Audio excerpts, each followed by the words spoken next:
warahmatullahi wabarakatuh.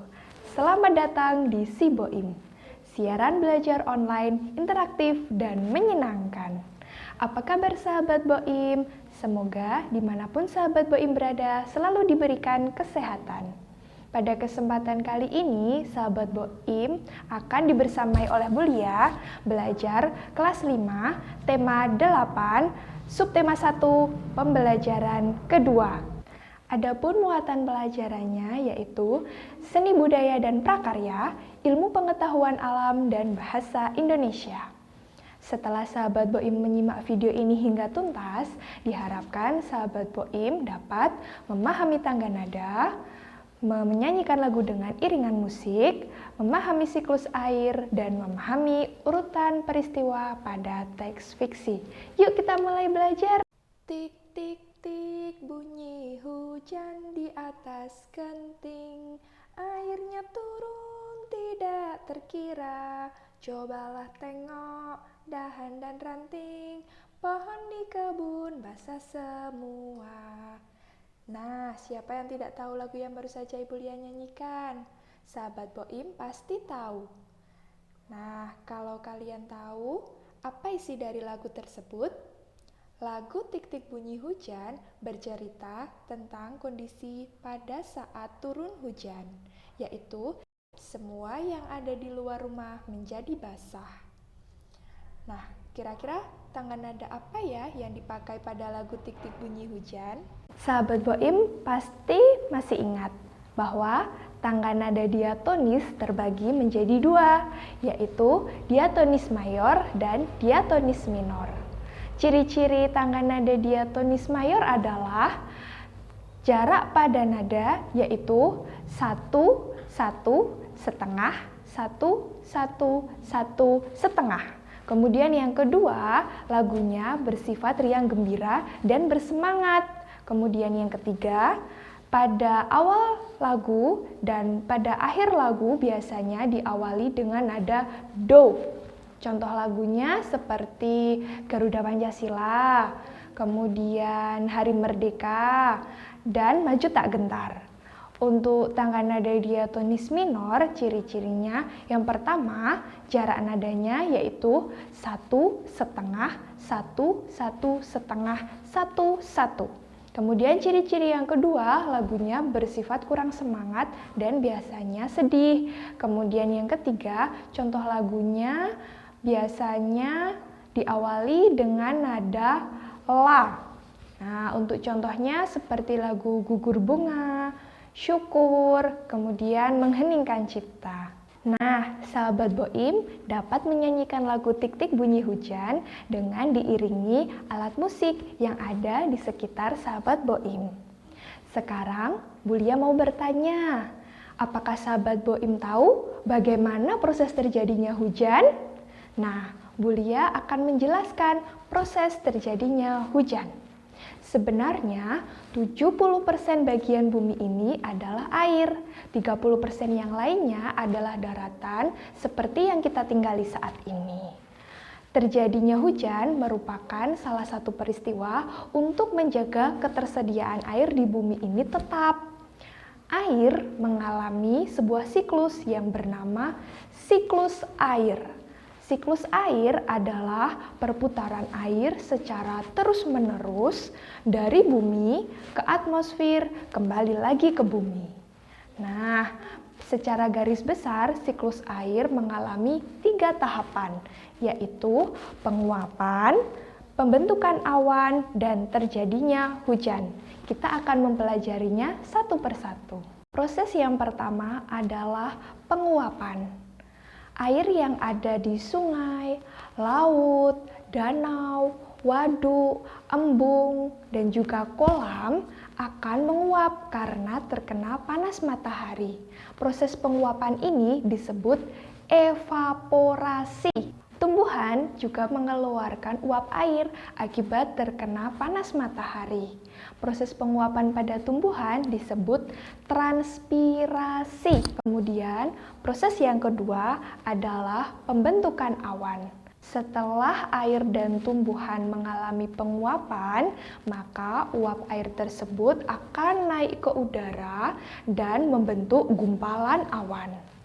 Nah, uap air di dalam gumpalan awan ini akan mengalami pengembunan, membentuk titik-titik air sehingga terbentuklah awan mendung yang gelap. Proses pengembunan ini disebut kondensasi. Proses berikutnya adalah terjadinya hujan. Nah, titik-titik air yang ada di awan ini kemudian akan turun sebagai hujan.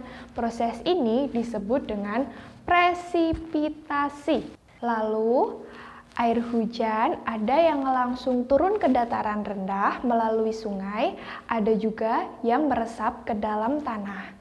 Air hujan yang turun ke sungai akan bermuara ke laut, kemudian akan terjadi proses penguapan lagi, dan begitu seterusnya. Siklus air berlangsung secara terus-menerus. Nah, sekarang sahabat Boim sudah tahu proses terjadinya hujan. Berikutnya, ada teks fiksi yang bercerita tentang sumber mata air. Sebelum Ibu melanjutkan, apa sahabat Boim tahu apa itu teks fiksi? Teks fiksi adalah teks yang bersifat imajinatif, hayalan, dan tidak benar-benar terjadi. Contoh dari teks fiksi adalah dongeng. Nah, di buku tema 8 halaman 11 terdapat dongeng berjudul Semut dan Beruang. Sahabat Boim bisa membaca sembari menyimak dongeng berikut ini. Semut dan Beruang. Pada suatu hari, Beri si beruang melihat ke dalam mata air. Beri mengeluh, sepertinya air di mata air ini semakin sedikit saja. Pasti bangsa semut terlalu banyak mengambil air. Beri lalu menundukkan kepala, melihat ke tanah dengan teliti. Ia melihat seekor semut hitam berjalan membawa guci mungil di pundaknya. "Berhenti semut!" teriaknya. "Aku tak akan membiarkanmu mengambil air di sumber airku lagi. Kamu sudah terlalu banyak mengambil air. Berhenti atau kucakar kau!" ancam Beri beruang. Semut hitam kecil itu tidak memperhatikan teriakan Beri. Ia merangkak ke bawah beberapa helai daun kering. Ia terus berjalan menuju sumber mata air. Beri mencakar dan mengendus daun-daun sambil berteriak, "Tak ada gunanya sembunyi, aku bisa menemukanmu." Semut hitam berteriak dari arah belakang Beri. "Kenapa kamu pelit sekali? Bayi-bayi semut di lembah semut sangat kehausan. Air di mata air ini kan masih banyak sekali. Masih cukup untuk 1000 rusa." "Dengar kataku," geram Beri sambil membalikkan tubuhnya. "Aku tak akan memberikanmu air lagi. Semua semut dilarang mengambil air di mata airku lagi." Semut hitam terdiam sebentar, lalu berkata, "Apa boleh buat kalau kau sudah memutuskan begitu? Tapi aku tetap mengambil air untuk bayi-bayi semut di lembah." Beri beruang sangat marah. Namun, semut hitam sudah menghilang lagi di bawah daun-daun kering. Beri mencarinya, tetapi ia tidak melihat apa-apa di rumput. Akhirnya, ia kembali ke sarang dengan jengkel. Kemudian, semut-semut yang haus menunggu di lembah semut. Setelah menunggu cukup lama, akhirnya mereka berbaris menuju mata air. Salah satu semut melihat guci air milik semut hitam yang tergeletak di jalan. "Pasti semut hitam mendapat musibah. Lihatlah, ini gucinya, tapi ia tidak sampai di rumah." Mereka memungut guci itu dan terus berjalan. Saat itu, seekor kelinci mengintip dari balik semak. Kelinci itu mengangkat telinganya dan berbisik, "Jangan pergi ke mata air itu, pulanglah, kalian dalam bahaya. Beri sedang marah. Ia bilang air di mata airnya berkurang. Ia akan mencakar semut-semut yang berani mengambil air dari mata airnya." Akan tetapi, semut-semut itu tidak takut. "Mana beruang itu sekarang?" tanya mereka. Ia sedang di rumahnya beristirahat, jawab kelinci. Semut-semut itu berbaris seperti tali sepatu di rumput. Mereka melihat seekor tupai duduk di pohon dan bertanya, "Apa kami sedang berjalan tepat ke arah sarang beruang?" "Ya, ini memang jalan ke arah sarangnya," jawab tupai. "Tapi sebaiknya kalian balik ke rumah. Beri beruang dari tadi berteriak terus. Katanya kalau kalian mengambil air dari mata airnya, ia akan mencakar kalian." Akan tetapi, semut-semut itu tak mau kembali. Mereka terus berbaris seperti tali sepatu di tanah. Hari hampir malam ketika mereka tiba di depan pohon oak tua. Mereka melihat sekeliling dan menemukan retakan di tanah. Mereka masuk ke dalamnya dan mulai menggali sebuah lubang. "Apa yang kalian lakukan?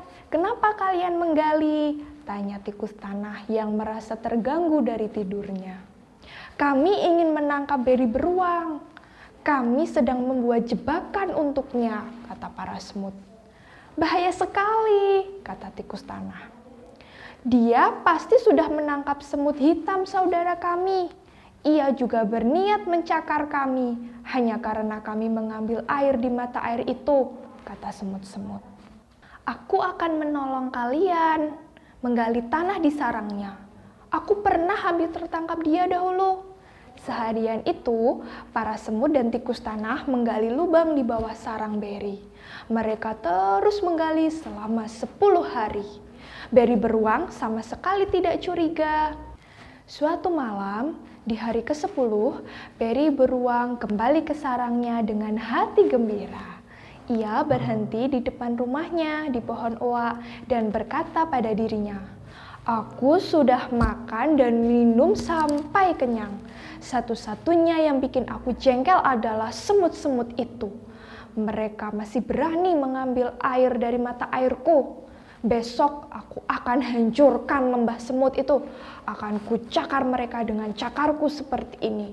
Beri beruang mulai mencakar ke segala arah dan menghentakkan kakinya ke sarangnya dan brrrr, lantai sarangnya jebol. Beri beruang jatuh ke lubang di bawah sarangnya. Lubang itulah yang telah digali para semut dan tikus tanah. Beri beruang harus terus tinggal di lubang itu, kecuali jika ada penjaga hutan yang menemukannya. Semut-semut itu akhirnya hidup damai di lembah semut. Saat itu, semut hitam saudara mereka juga sudah kembali ke rumah. Ternyata ia hanya terpeleset di jalan, jadi tidak ada yang merusak kebahagiaan mereka sekarang. Para semut dengan bebas pergi mencari makanan dan minum di hutan. Baik sahabat Boim, setelah membaca teks fiksi berjudul Semut dan Beruang, dapatkah sahabat Boim menceritakannya kembali? Pasti bisa dong. Nah, untuk mempermudah sahabat Boim dalam menceritakan kembali, sahabat Boim dapat menuliskan urutan peristiwa yang terjadi dalam teks fiksi tersebut. Sahabat Boim dapat membuat bagan seperti ini, kemudian diisi dengan peristiwa yang terjadi dari awal hingga akhir. Nah, untuk mempermudahnya, Ibu Lia akan memberikan 2 contoh urutan peristiwa. Peristiwa yang pertama adalah Beri si beruang melarang semut hitam untuk mengambil air di mata airnya. Kemudian yang kedua, koloni semut yang menunggu semut hitam pergi menuju mata air karena semut hitam tidak kunjung pulang.